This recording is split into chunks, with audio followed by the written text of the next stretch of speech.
Hello dear students, आज मैं आपको मलेरिया के बारे में कंप्लीट डिटेल बताऊंगा। मलेरिया किसके कारण होता है, इसका प्रोसेस क्या होता है, मैकेनिज्म ऑफ एक्शन क्या होता है, कौन कौन सी दवाई यूज़ की जाती है इसके ट्रीटमेंट के लिए, सब कुछ हम डिटेल में बात करेंगे। सो सबसे पहले बात करते हैं इसके कॉजेटिव एजेंट की कि ये फैलता किसके कारण है। तो मलेरिया जो है वो एक प्रोटोजोआ के कारण फैलता है जिसे हम बोलते हैं प्लाज्मोडियम।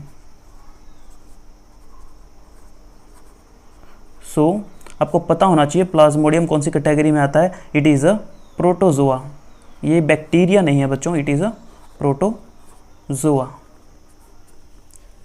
उसके बाद इस प्लाज्मोडियम की मेनली 4 स्पीसीज है जो आपको ध्यान रखनी है। 4 स्पीसीज जो वर्ल्ड वाइड मलेरिया फैलाने के लिए रिस्पॉन्सिबल है। तो उन 4 स्पीसीज में देखिए कौन कौन सी है। एक है प्लाज्मोडियम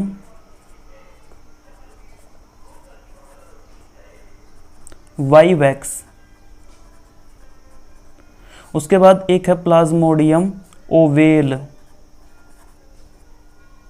थर्ड इज प्लाज्मोडियम मैलेरी,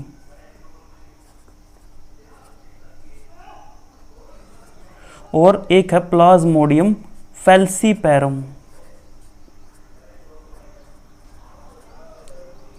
ये 4 स्पीसीज आपको ध्यान रखनी है। इनमें से बच्चों जो प्लाज्मोडियम फैल्सीपैरम है ये मोस्ट सीरियस मलेरिया फैलाता है। This form is responsible for malignant malaria which is most serious condition. So Plasmodium falciparum जो है इट कॉजेज मैलिग्नेंट मलेरिया।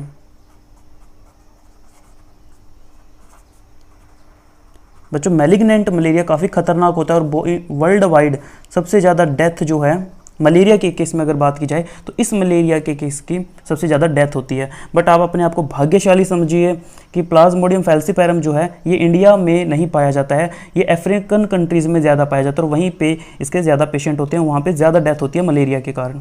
ठीक है, तो इंडिया में बाकी की स्पीसीज सब मिल जाती है but Plasmodium falciparum is not available in India. अब इसके ऊपर बहुत बार क्वेश्चन पूछा जाता है कि मोस्ट सीरियस स्पीसीज कौन सी है, तो आप बता देंगे प्लाज्मोडियम फैल्सीपैरम। मैलिग्नेंट मलेरिया का मतलब होता है जो बॉडी के अंदर बहुत फास्ट स्प्रेड होता है और लीथल है, यानी कि लीथल का मतलब होता है जिससे डेथ हो जाए। सो इट इज लीथल। अब मलेरिया का जो पैरासाइट है इसको अपना लाइफ साइकिल कंप्लीट करने के लिए 2 होस्ट की जरूरत पड़ती है। सो मलेरिया पैरासाइट को अपना लाइफ साइकिल पूरा करने के लिए 2 होस्ट चाहिए। ये अपना आधा लाइफ साइकिल तो कंप्लीट करता है ह्यूमन के अंदर और बाकी का आधा लाइफ साइकिल कंप्लीट करता है मस्कीटो के अंदर। अब मस्कीटो भी कौन सा ये भी आपको पता होना चाहिए। सो जो मस्कीटो है, एक बात तो आप समझ गए कि मस्कीटो वेक्टर का काम करेगा, यानी कि इस पैरासाइट को ले जाने का काम कर रहा है। So vector is female mosquito है, मस्कीटो का नाम है एनोफ्लीज।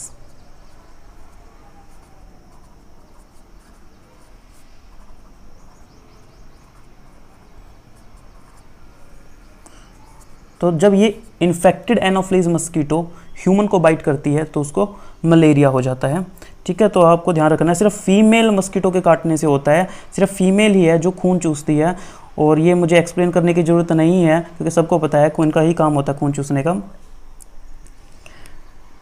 उसके बाद सिम्टम्स की बात करें, सो मलेरिया के लक्षण क्या होते हैं देखिए। मलेरिया बुखार के अंदर अक्सर कंपकंपी होती है, फीवर रहता है। मैं आपको कंपकंपी क्यों होती है इसका रीज़न भी बताऊंगा। सिर भारी रहता है या सिर में दर्द रहता है सो हेडेक। इसके अलावा मांसपेशियों में दर्द रहता है सो मस्कुलर पेन।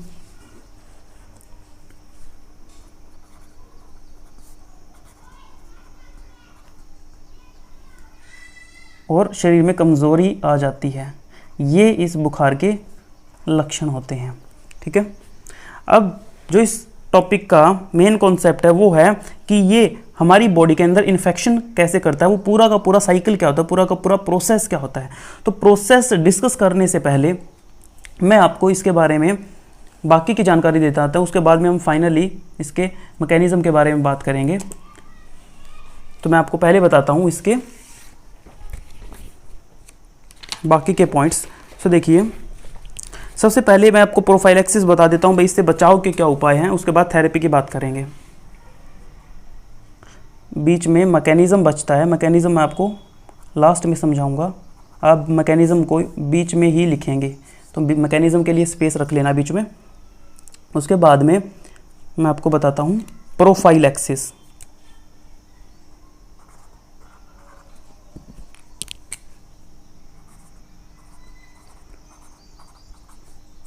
प्रोफाइलैक्सिस मतलब बचाव के उपाय। तो प्रोफाइलैक्सिस में देखिए, आप इंसेक्ट रिपेलेंट यूज़ कर सकते हैं। इंसेक्ट रिपेलेंट का मतलब होता है जो मच्छर भगाने वाली दवाएं आती है।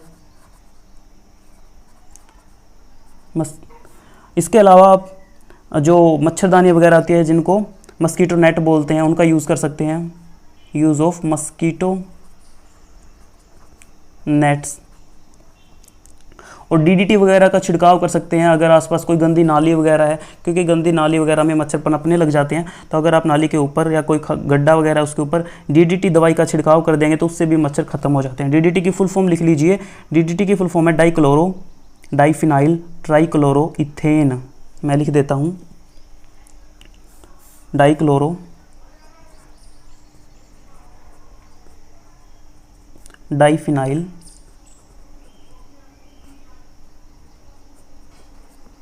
ट्राइक्लोरो इथेन, इसका छिड़काव कर सकते हैं। तो ये कुछ बचाव के उपाय हैं। इसके अलावा अगर बात करें इसकी थेरेपी की, किसके लिए कौन सी दवाई यूज़ की जाती है, पता होना चाहिए आपको, क्योंकि आप मेडिकल के स्टूडेंट हैं और आपके सिलेबस में भी है। तो इसके लिए जो एंटी मलेरियल ड्रग हम यूज़ करते हैं उसका नाम है कुनीन।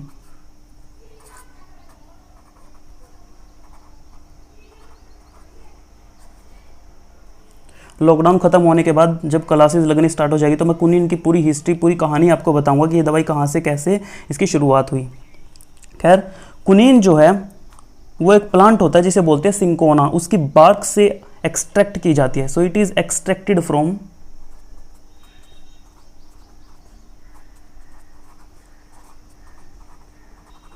Cinchona bark. सिंकोना प्लांट का नाम है, और उसकी जो बार्क है, बार्क मतलब जो ऊपर की जो छाल होती है, उससे इस दवाई को आइसोलेट किया जाता है। तो कई बार पूछ लेते हैं भाई कुनीन कौन से प्लांट से ली जाती है, सिंकोना, या सिंकोना से कौन सी एंटी मलेरिया ड्रग मिलती है, आप बोलेंगे कुनीन। तो कुनीन के अलग अलग डेरिवेटिव मार्केट में अवेलेबल है, लाइक कुनीन सल्फेट वगैरह वगैरह। खैर, इसके अलावा एक और एंटी मलेरियल ड्रग अवेलेबल है, आप बोल सकते हैं लेटेस्ट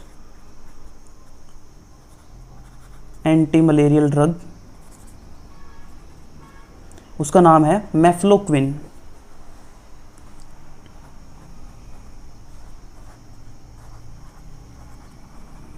ये होगा इसकी थेरेपी के बारे में। अब जो बीच में मैंने स्पेस छोड़ दिया था मैकेनिज्म के बारे में, वो मैकेनिज्म मैं आपको बताने जा रहा हूं। तो देखिए,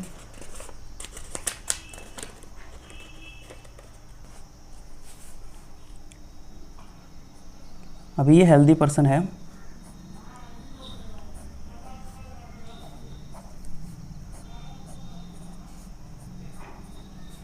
अब इस हेल्दी पर्सन को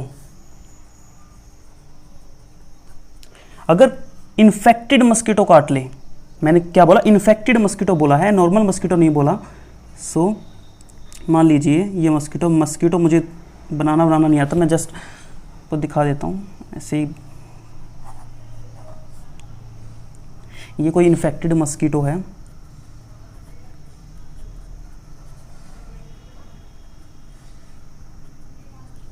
ठीक है। अब जो इन्फेक्टेड मस्कीटो होता है उसकी सलाइवा के अंदर इसके स्पोरोजोइट्स प्रेजेंट होते हैं। ये पॉइंट आपको याद रखना है, तो यहाँ पे लिखते हैं इस पॉइंट को कि इन्फेक्टेड मस्कीटो है जो वो बाइट करेगा, और बाइट करने के बाद इंजेक्ट कर देगा, bite and inject sporozoites. Sporozoites बोलते हैं इन्फेक्शियस फॉर्म को, जो इस पैरासाइट की इन्फेक्शियस फॉर्म होती है उसको बोलते हैं। सो स्पोरोजोइट्स कुछ इस टाइप पे दिखाई देते हैं, टुकड़े लाइक दिस। सो ये स्पोरोजोइट्स ये इंजेक्ट करने के बाद इसके अंदर इसने छोड़ दिए, ठीक है। अब क्या हुआ देखिए, और ये स्पोरोजोइट्स कहाँ पे थे, मस्कीटो की सलाइवा में। यहाँ पे देखिए इसकी जो सलाइवा है उस सलाइवा के अंदर ये प्रेजेंट रहते हैं। अब हेल्दी पर्सन के अंदर ये स्पोरोजोइट्स एंटर कर चुके हैं। सो अब क्या होगा, अब ये स्पोरोजोइट्स सबसे पहले जाएंगे लीवर में।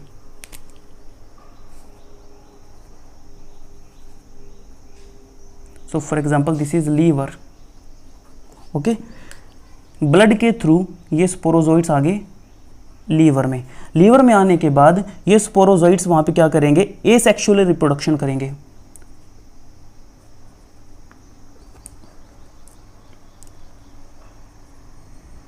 Sporozoites reach into liver and reproduce asexually।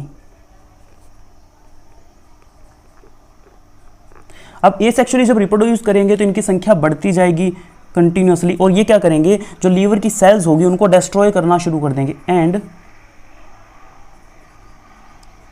Destroy liver cells. Okay, तो देखिए ह्यूमन में एंटर करते ही सबसे पहले क्या किया, लीवर सेल्स को डिस्ट्रॉय किया। ओके, सो ये था इस प्रोसेस का पहला स्टेप, जहाँ पे सलाइवा से ह्यूमन बॉडी के अंदर एंटर किया, फिर ब्लड से होते हुए लीवर तक पहुँचे और लीवर सेल्स को डिस्ट्रॉय करना, ये इनका सेकंड स्टेप था। उसके बाद अब ये अटैक करेंगे, जब लीवर सेल को डिस्ट्रॉय करते करते साइमल्टेनियसली, उसके बाद ये सेकंड नंबर पे अटैक करेंगे आरबीसीज के ऊपर। तो मान लीजिए ये है RBC, so now they will attack on RBC.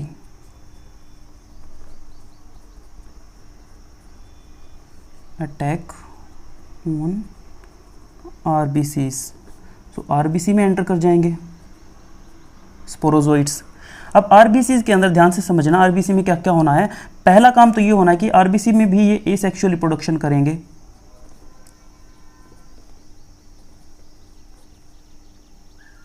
और उस टाइम पे ये क्या करेंगे, हमें पता भी आरबीसी के अंदर हीमोग्लोबिन होता है, और हीमोग्लोबिन के पास, हीमोग्लोबिन दो चीज़ों से बना हुआ, हीम एंड ग्लोबिन, ठीक है। तो ये क्या करेंगे, जो हीम है, जो आयरन कंटेनिंग पार्ट होता है हीम, उस हीम को ये एक टॉक्सिन में चेंज कर देंगे, हीमोजोइन, वेरी वेरी आईएमपी। मैंने क्या बोला, ये हीम को कन्वर्ट कर देंगे एक पदार्थ में, एक सब्सटेंस में, दैट इज हीमोजोइन। और ये हीमोजोइन क्या होता है, ये टॉक्सिक सब्सटेंस है, so this is a toxin. Okay, ये हीमोजोइन आरबीसी को डिस्ट्रॉय कर देगा। This hemozoin will destroy RBC.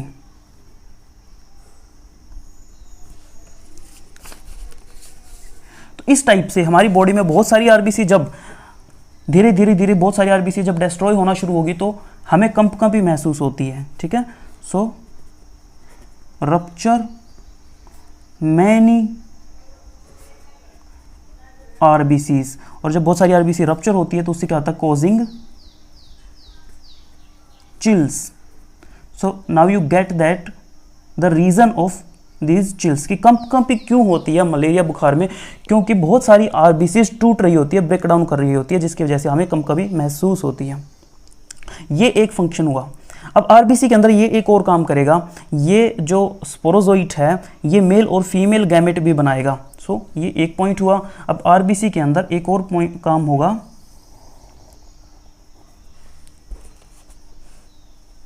कि ये क्या बनाएगा, male and form male and female gamete in RBC. अब एक बात ध्यान रखनी है आपको, आरबीसी में मेल और फीमेल गैमेट बने तो हैं लेकिन आपस में फ्यूज नहीं होंगे। फर्टिलाइजेशन आरबीसी में नहीं होगा, फर्टिलाइजेशन कहीं और होगा। कहाँ होगा बताता हूँ। अब देखिए यहाँ तक आपको समझ में आ चुका है, यानी कि जो हेल्दी पर्सन था अब वो इन्फेक्टेड हो चुका है टोटली। देखो यहाँ पे हेल्दी पर्सन बनाया था लेकिन अब उसमें पूरी तरीके से इन्फेक्शन फैल चुका है। सो फाइनली वो हेल्दी पर्सन जो हमने ड्रॉ किया था वो अब अनहेल्दी हो चुका है, या आप बोल सकते हैं वो क्या हो चुका है, इन्फेक्टेड। सो आगे देखिए, अगेन हम उसी को बनाते हैं but now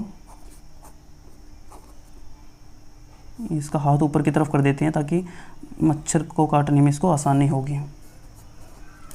now he is unhealthy और इसके ब्लड के अंदर क्या है, मेल गैमेट्स और फीमेल गैमेट्स। सो स्पोरोजोइट्स अब किस में चेंज हो चुके हैं, मेल और फीमेल गैमेट में। तो मान लीजिए ये वाला मेल गैमेट है और इधर वाला फीमेल गैमेट है। ओके, अब क्या होगा, मैंने बताया कि ह्यूमन बॉडी के अंदर मेल और फीमेल गैमेट फ्यूज नहीं होंगे। अब जब दूसरा मस्कीटो इसको बाइट करेगा ऐसे इंसान को, उसके अंदर ये मेल और फीमेल जो गैमेट है वो चले जाएंगे। तो मान लीजिए कोई और मस्कीटो आता है और इसका खून पीने की कोशिश करता है। So this is another mosquito जिसने इंजेक्ट किया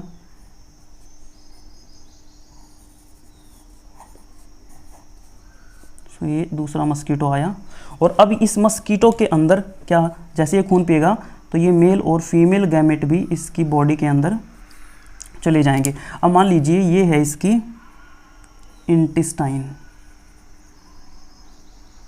this is the intestine of mosquito. Okay, so male और फीमेल गैमेट मच्छर के मस्कीटो के इंटेस्टाइन के अंदर जाकर के फ्यूज होंगे। तो ये मेल गैमेट आ गए और ये फीमेल गैमेट आ गया और ये दोनों यहाँ पे आके फ्यूज होंगे। यानी कि फ्यूज कहाँ पे हो रहे हैं, जाइगोट। फ्यूज होंगे तो क्या बनेगा, जाइगोट। सो जाइगोट कहाँ पे बन रहा है, बाहर दिखाता हूँ इसको, जाइगोट फॉर्मेशन। तो जाइगोट फॉर्मेशन कहाँ पे हो रही है, मस्कीटो की इंटेस्टाइन में।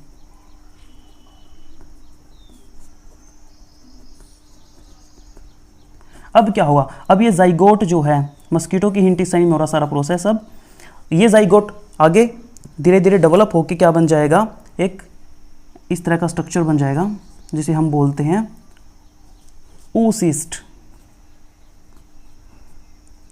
और इस oocyst के अंदर बहुत सारे स्पोरोजोइट्स विकसित होते हैं लाइक दिस।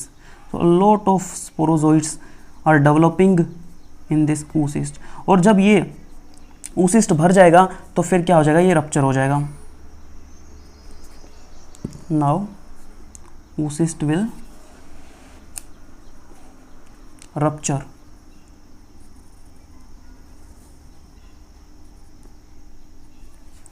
और रप्चर होगा तो स्पोरोजोइड्स रिलीज हो जाएंगे।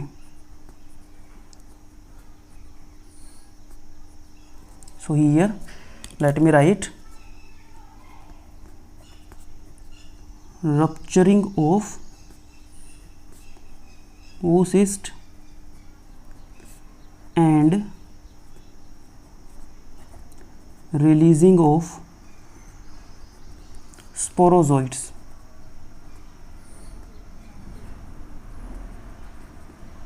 These are sporozoids।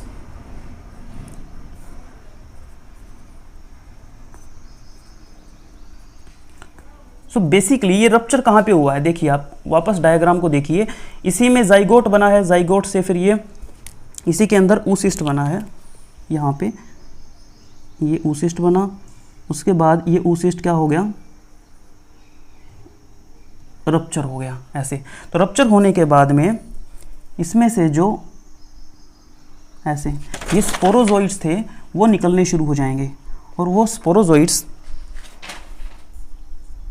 मूव करेंगे वापस सलाइवा की तरफ, मस्कीटो की सलाइवा की तरफ। तो यानी कि अब जो ये मस्कीटो है इसके सलाइवा के अंदर क्या आ चुका है, स्पोरोजोइट्स आ चुके हैं। ठीक है, तो देखिए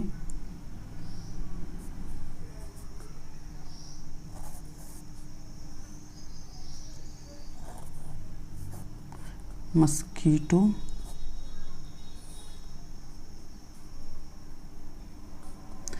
और मैंने बताया कि मस्कीटो की सलाइवा में ये oocyst आगे आ जाएंगे। ठीक है, ऐसे। तो अब ये जब अगेन किसी हेल्दी पर्सन को बाइट करेगा तो उसके बॉडी में ये स्पोरोजोइट्स डाल देगा और उसके बाद ये साइकिल फिर से चलता रहेगा। तो देखो कितना सिंपल सा है, एक बार रिवाइज करवाता हूँ। सबसे पहले ये बाइट करेगा, स्पोरोजोइट्स छोड़ देगा, स्पोरोजोइट्स ब्लड से होते हुए लीवर तक पहुँचेंगे। सबसे पहले लीवर सेल्स को तोड़ेंगे, ये सेक्सुअली अपनी संख्या बढ़ाएंगे। उसके बाद नेक्स्ट अटैक करेंगे आरबीसी पे, पहला अटैक लीवर सेल पे, दूसरा अटैक आरबीसी पे, और आरबीसी में जाके भी अपनी संख्या बढ़ाएंगे। साथ में एक काम करेंगे, जो हीमोग्लोबिन का हीम होता है उसको कन्वर्ट कर देंगे एक टॉक्सिन में, दैट इज हीमोजोइन, और हीमोजोइन आरबीसी को कर देगा डिस्ट्रॉय। आरबीसी के डिस्ट्रॉय होने से हमें कंपकंपी फील होगी, यानी कि चिल्स फील होने शुरू हो जाएंगे। साथ में एक और काम होगा, आरबीसी के अंदर मेल और फीमेल गैमेट भी बनेंगे, लेकिन वो फ्यूज़ नहीं होंगे, वो फ्यूज़ दूसरे मस्कीटो के अंदर होंगे। सो जब अगेन एक और मस्कीटो आएगा और ब्लड को सक करेगा तो मेल और फीमेल गैमेट उसके इंटेस्टाइन में चले जाएंगे, और उसकी इंटेस्टाइन के अंदर ही ऐसा एटमॉस्फियर होता है, ऐसी कंडीशंस होती है ताकि मेल और फीमेल गैमेट फ्यूज़ होकर जाइगोट बना सकें। अब वो जाइगोट बनेगा, जाइगोट से oocyst बनेगा, oocyst के अंदर स्पोरोजोइट्स होंगे। जब वो भर जाएगा oocyst तो रप्चर हो जाएगा और ये जितने भी स्पोरोजोइट्स थे वो रिलीज होकर उसकी सलाइवा में आ जाएंगे, और अब ये जब किसी हेल्दी पर्सन को बाइट करेगा तो वो भी इन्फेक्टेड हो जाएगा। So this is the overall mechanism of action that how mosquito causes malaria. So I hope you got it. Thank you so much.